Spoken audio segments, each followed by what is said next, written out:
Here we go. Plant Powered Disruptors. Plant Powered Disruptors. Plant Powered Disruptors. Plant Powered Disruptors. Plant Powered Disruptors. Plants and pigs and veganism advocacy.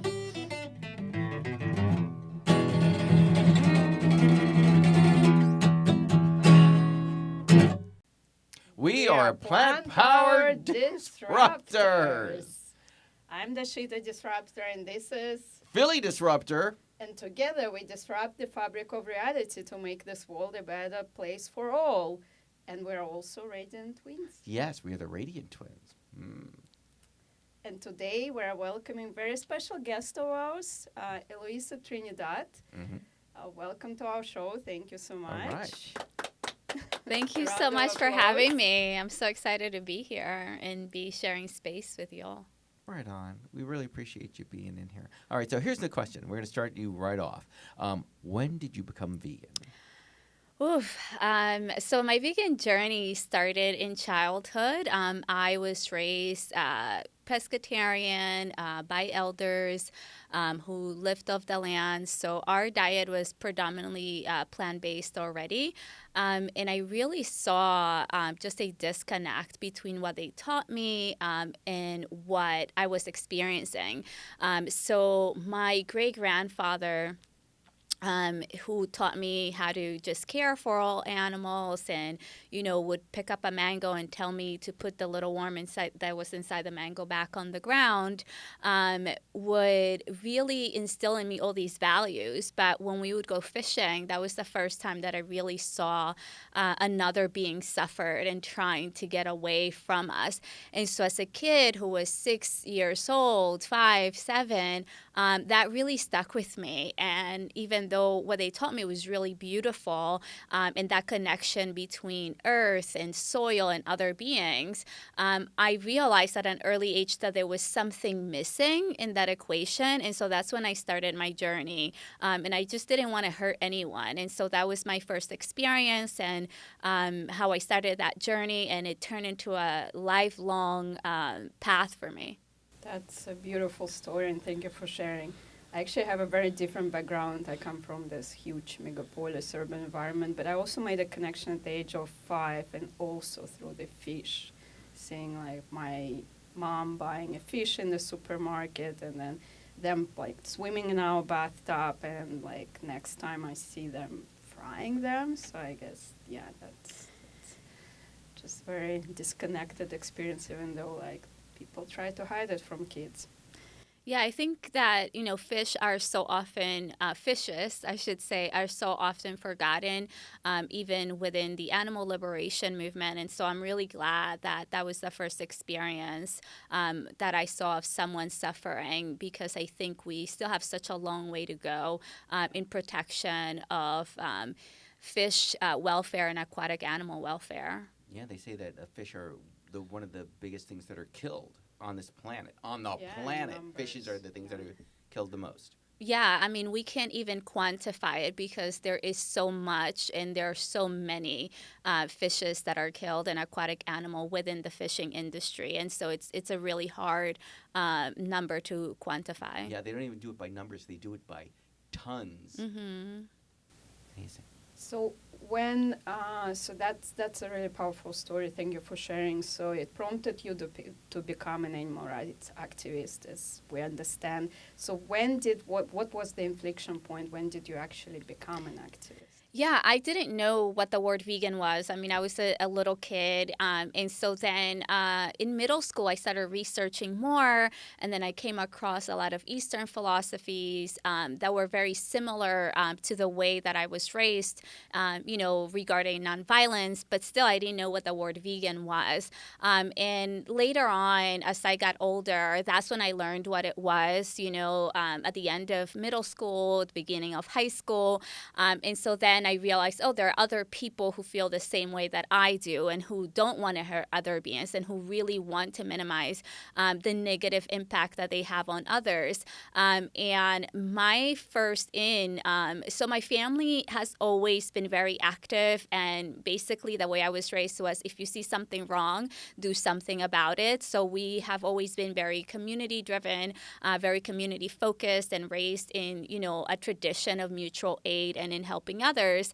And so that spirit of activism was always in me. The first time that I really remember being an activist was for, this really old lady that lived right next to a church, and she was blind. And I discovered that she lived there and nobody would visit her. She was really alone. And that angered me so much. I didn't understand how there was like this church next to where this person lived, and everyone was neglecting her. And so I really raised my voice about it. And so that was I think the first time that I just felt so angry. And I said, other people have to know about this. And so that's how I felt about the food system, because I was very lucky to be raised by folks who grew most of their own food with access to land, even though we have very little. I felt that others needed to have the same access as I did. And so, as a kid, I was protesting Monsanto and GMOs, and I'm like, the bees, and we're killing the planet. And so it really grew from there, just from me being this young child in middle school, really becoming aware of how horrific our food system is to everyone involved, and then leading to direct action and later on policy work. Could you talk a little bit about direct action, because some folks who watch us probably don't know what it is? Yeah, so I think I've done pretty much everything within the animal liberation movement. So whether that's disruptions at supermarkets or, stores that carry fur. And so that's the type of direct action that we're talking about. And nonviolent direct action, I should really emphasize that. And so that is, I think, very much needed within social justice movements. And I think that it could be, another way in order to bring about awareness and really amplify how urgent this issue is. And so nonviolent direct action has a long history in social justice and in social change. And then beyond that, I also do, policy work as well as a lot of community organizing. All right. Well, I'll ask about this because I know that you, in the past episodes, we've had Joe from Chili's on Wheels, the organization here on the show. Now, why did you decide to get involved in that project, and what is your vision going forward? Yeah, so, Chili's on Wheels was started by Michelle Carrera, a single mother who was vegan. Her child was also vegan and was really looking to give back to the community. And there wasn't a vegan soup kitchen. So those were our beginnings. And then we grew into an organization. I took over as executive director a few years ago. And initially, we just worked on direct food relief, which was really great. But one of the things for me that I felt was very much needed was the systemic level change that is so important if we want to change the food system. And I became involved with Chili's on Wheels because food has always been a really huge part of my life. I've understood the power of food and the power of access to food from early on. And so that really has driven me to do that work, because I think everyone should have access to choose to be vegan. Everyone should have access to make those choices that are better for beyond human relatives, that are better for the planet, and that are better for themselves. And if we don't include everyone in the fight for liberation, then we're not fighting for liberation.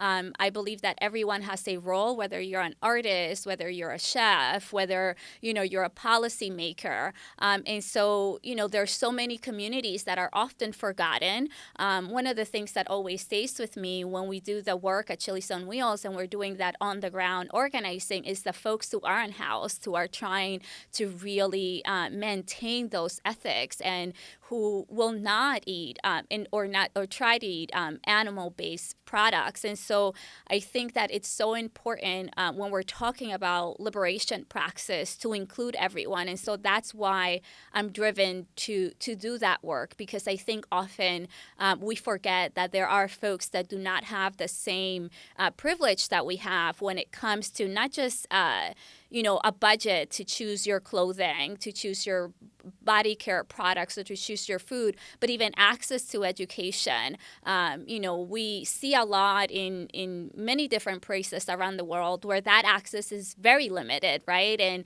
these industries that are so exploitative don't want people to have this access to this information. And so we really have to break down those barriers if we want to see a world where all beings are considered and are liberated. And so talking about, you mentioned several times your policy work and your involvement with legislative initiatives. So could you share some major ones which you've been working on recently? Yeah, so the policy work really extends from, laws that directly protect animals, whether those are, anti-fur initiatives, as well as laws that change the food system. So some of the policies or legislation that we've helped to introduce are the Healthy Future Students and Earth Act, to make plant-based food accessible to school across the country. We introduced it in the previous Congress and in this Congress as well, and we're using that as a mobilizing vehicle. I strongly believe that we have to get to kids and to the youth and really not only provide them with humane education, but make sure that they have the access to make the choices that we're talking to them about. The Plant Act to support folks that are either transitioning to growing plants that end up in plant-based foods, as well as farm policy to really get subsidies out of the dairy industry and big ag, which really hurts and hinders small farmers, historically marginalized farmers. And right now, I think just next week, the effective, I forgot the name of the bill, Effective Procurement Act will be introduced to get the USDA to really support more climate-friendly plant-based food products. And so all of these different bills that we're talking about and all this different legislation really focuses on a few things: making plant-based food more accessible, making sure that those subsidies do not only go to animal feed and animal-based foods, and making sure that we support the farmers and the growers that are making the food that end up on our plates as people who want to eat plant-based. And so while working on it, do you work directly with the legislators? So how do you make sure that this actually initiatives propel? Yeah, we work directly with legislators, with lawmakers, with people in Congress who really want to see a better food system that considers everyone that is part of that food system, and that really would be all of us. I mean, these animal exploitation industries tend to benefit because they're multinational corporations. And so we work directly with them and with coalitions to draft language and really to include the communities that are more impacted, and to really better animal welfare while also increasing access to those plant-based foods and getting subsidies out of the animal agriculture industries and those multinational corporations. And are they open to collaboration? The legislators that we work with are, this is what they want. And so as coalition members, we help them not only draft language, but also mobilize folks and at the grassroots level. And of course, we always get pushback, from these industries and, this factory farms and the dairy industry. Any initiative that we do that promotes a plant-based food system does get pushback from those industries. But, there are folks in all ways, not even just vegans, that want to see a very different, more equitable food system. And talking about more equitable world, I heard some of your talks. You often talk about intersectionality. So can you talk a little bit more about why you feel it's important, what aspect of that are most important, what gets more neglected? So if you could share. Yeah, I mean, I prefer the term collective liberation, and it's not just my belief. The truth is that everything is interconnected. All of the things that we do as human beings affect our beyond human relatives. So whether there's a war going on that's going to affect biodiversity, that's going to affect the animals that are on the ground. And so I think that there are a lot of reasons why people want to put things into boxes. It's a lot easier for us to process, and in a way it gives us hope, right? If we focus on one thing, that thing will be solved. But with animals, with our beyond human relatives, they're such a part of the global economy. They're so exploited at every level. There isn't one level where they're not exploited. And I think it is in our benefit and in their benefit, right? In our benefit for the activism that we do, but in their benefit for us to really consider how they're exploited, right? Beyond what we just see, right? We can see a factory farm, but the truth is that they're in everything. They use animals for glue, for, car leather. I mean, it's really an extensive, beyond comprehension type of exploitation. And so we really have to educate ourselves on all of that to become better activists. And so I think that, talking about collective liberation is so important because not only does it better our work as activists, but it also brings in so many other people, again, back to that are often forgotten, into the liberation work that we want to see. And so my goal is to really grow this movement. My goal is to become this movement that is really looked at as a social justice movement, not just, the weird vegan kids, in the corner. And so I look at this as a social justice movement. And when we consider that, we do have to think about how things are interconnected for everyone that's really impacted by the food system and by the decisions that are made by those in power. Yeah, like when they say we're not all free until everyone's free. Right. I just had I was having a conversation, and this vegan person said, there wouldn't be any wars if everybody was vegan. There would be peace. And I said, well, we don't even have peace within the vegan movement. So, if we are really doing the work and looking internally, and we see that even within our own movement, there are so many challenges, right? There's so much infighting. And, that's not just specific to the animal liberation movement that exists within other social justice movement. But, I think our movement is a little bit different because we are fighting for, relatives whose language we don't really understand, right? They don't come to us and say, hey, you're doing this wrong. So we're really basing everything that we're doing on what we think works, right? And so that is such an important thing to remember, is that humans have such a long way to go. And that while, if everybody was vegan, there would be more peace. It wouldn't really necessarily take away all of the other issues, right? There could be wars that would still impact animals that live in their natural habitat.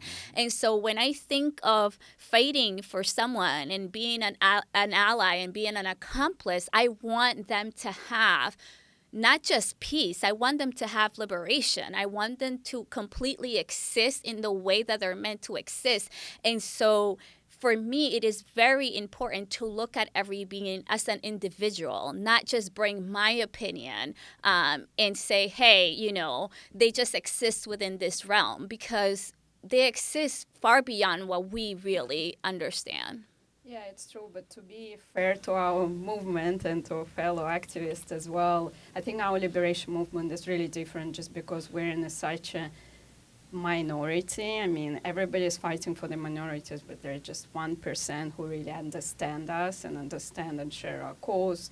So I think it's like very often we're just overwhelmed and we feel so much frustrated by the fact of being alone. So I think we get sometimes too passionate about our cause even more than people in some other movements. Right, and then there's a whole bunch of people that are gatekeeping and saying you're like posers, and people get on that too.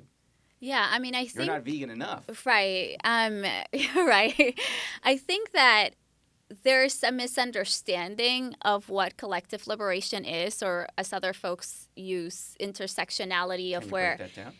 if you believe in collective liberation, you're showing up at every protest for every cause. And that's not what that means. It means that you have a framework where you understand that things are interconnected and that we're going to need a lot of varied strategies in order to achieve our goal. And so, it's similar to when people try to say veganism is not political, animal liberation is political, all liberation movements are political.